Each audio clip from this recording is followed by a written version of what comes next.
So have you ever seen a performance, especially maybe of a kid or even an adult? They're so good, whether it's on camera or maybe it's a musical performance, playing the piano or something, and you wonder, man, that kid, that person must have been practicing all the time. Well, let me let you in on a little secret. Yes, they did practice all the time. So today, I'm going to give you an insight into what a top performing artist's daily practice schedule might look like. Hi, I'm Paul Kuo. I am the founder of PopRock Academy here in the Los Angeles area. And I've helped many students, whether it's in acting or music or even in dance, achieve their dreams and start their career in entertainment. And so today I'm going to talk to you a little bit about what kind of practice does it take to succeed. Now, I'm going to start with the easier one.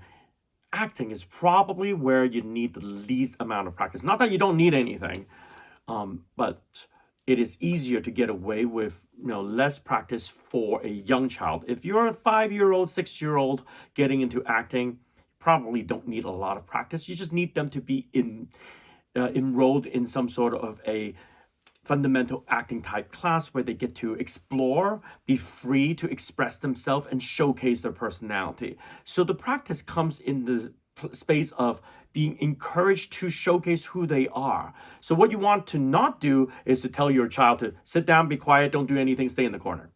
That is the death of an actor training of a young child. Because when you tell them that, whenever they go into a casting director's room, they're going to sit there and wait to be told when to say something, when to do something. And what you want to encourage them to do is to express themselves properly and listening to other people and reacting to other people. I don't mean telling your child to go around, run around and do whatever you want and go crazy, because casting don't want that either. The last thing we want is a 5-year-old running around set crazy, even though the personality is great. They're uncontrollable. What you want is your child to be a part of the conversation. You want to be engaged with them. You want them to be engaged with everyone else who's in the room. You don't want them to sit there and just listen. You want them to say something and contribute, just like you would, in a networking work environment. The ones who are successful in work are the ones who talk, in a mixer. The ones that are forgettable are the ones who are standing in the corner, waiting to be approached and won't say anything until somebody says something to them. What you want your child to do is to talk to you, is to actually talk to the people in the room and get them in that habit. And that is practice. And so, yes, although a 5, 6, 7-year-old child may not need actual dedicated acting practice, you need to consistently help them practice talking to adults, talking to other people.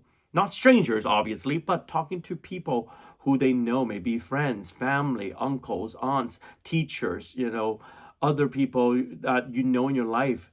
Get them used to talking, because that is half of the addition when it comes to a young child. Now, with the older children, you are going to definitely need actual training. You need to enroll them in at least some sort of fundamental acting class where they're getting scene work, monologue work, and they're also working on improv. If it doesn't have improv in those fundamental acting class, then you need to sign up for a separate improv class, because you're going to need improv skills if you're going to do commercial work, because most commercial auditions are going to be improv.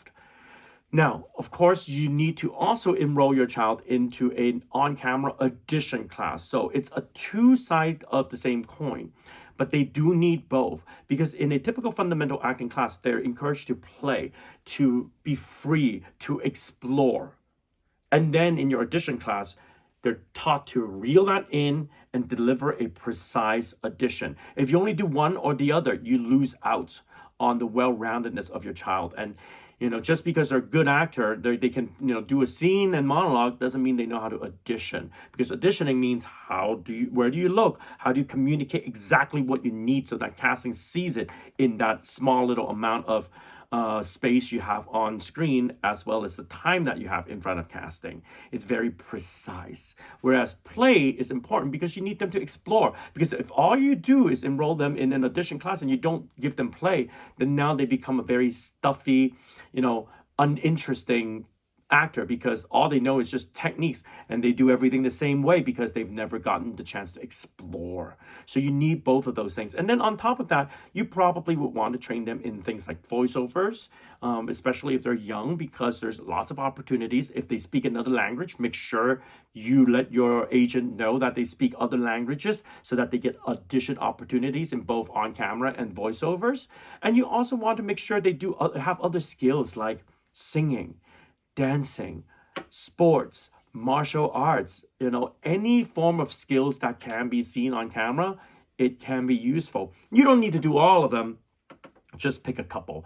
You don't want to have none. You don't want your child to have zero movement skill. You want your child to have some form of movement skill so they're comfortable that in case if they get a role that requires some dancing, even if they're not a dancer, and I'm not a professional working dancer who is dancing background to major artists, but I am trained in dance. I have taken all sorts of dance. I've done ballet dancing. I've done hip hop classes, jazz classes, contemporary classes, tap classes, you name it. I've done it because I need to make sure I have at least some foundational skills. One of my very first project that I ever got cast on, I had to do some salsa work.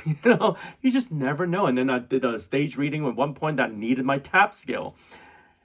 All of those things will come into play at some point in your life, and you just don't know when. But you must be prepared, because what luck is in this industry is when opportunity meets preparedness. Opportunities will knock at some point. It does. It always does. The question is, are you prepared?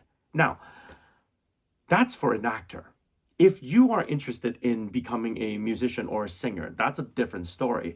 I've worked with a lot of musicians in my life, and I've been a musician since I was a child.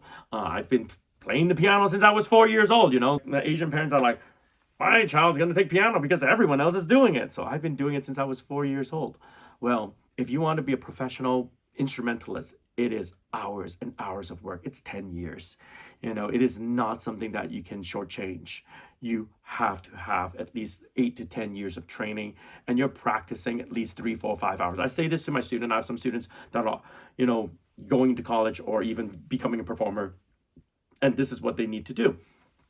If you just want to play for yourself and just be a decently good pianist, okay, do that for about 8 to 10 years, about an hour a day or so, 4 to 5 days a week. That's enough. But if you want to be like a regional music director, maybe play a accompanist, locally and maybe regionally, you will probably need at least 10 years, maybe a college degree as well. And you would probably need to practice 2 to 3 hours a day. And if you want to be like playing on a national level, in bigger ensemble or at a philharmonic, it's going to be 5+ hours a day. And if you want to be the top tier, top of the everything, that 100 world-class performers as a pianist, that's going to be 7 to 8 hours a day, 5-6 days a week. That's the kind of dedication you're going to need if you want to be a professional pianist on that level. Now, of course, there's some exceptions to a certain extent, but overall, there's just no shortchanging that. Now, singer is a little bit different. A singing career is not about how much you sing. Now, you do have to sing. In the end, you have to sing enough so that you have some foundation and basis. But in the end, singing is a very, pop singers at least, not musical theater, is a little bit different. With pop singers, you need to make sure you understand the business that you're in and what you're selling, what you are selling as a singer. What kind of a singer are you? Are you a vocalist? Are you really a performer? Do you have a lot of dance skills? So what are you? And you need to package that together so that labels know what they're buying and know where you fit in the marketplace. That is why when we look at the industry, there are a lot of singers that aren't great singers, but they're great performers, and they can sell out stadiums because their performances are great. And some people we go to watch their performance. Some people we go and watch them sing and listen to them really sing. So you need to know what you're selling, and they're all fine. Any of it is fine. You just need to know the business and understand what you're getting yourself into. Now, in terms of dance, that's a little bit different.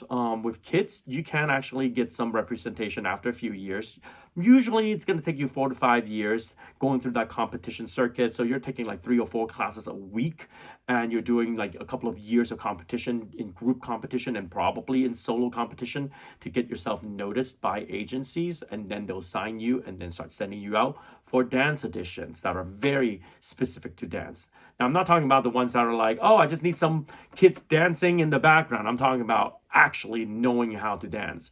If you want to get those gigs, you're going to at least have to put in a few years, and you need to be enrolled in multiple classes and practicing at home on a daily basis. Most of these kids are doing, 2 to 3 hours a day of dancing at least. And in the summer especially, they're doing 4 or 5 hours of intensive or even longer. And some of these kids in all of these industries, whether you're in dance, acting, or music, if they're really pursuing this as a professional, a lot of them either go homeschool or they do independent study at their school so that they can get their core studies out of the way for a few hours in the day and spend the rest of the time practicing and rehearsing, because it is a full-time job to practice and rehearse for your craft. That is how you can succeed in this industry as a performer, and that is what it takes. So if you want to learn more about what it really takes and want to get yourself started and work with some awesome people here at PopRock Academy, just contact us.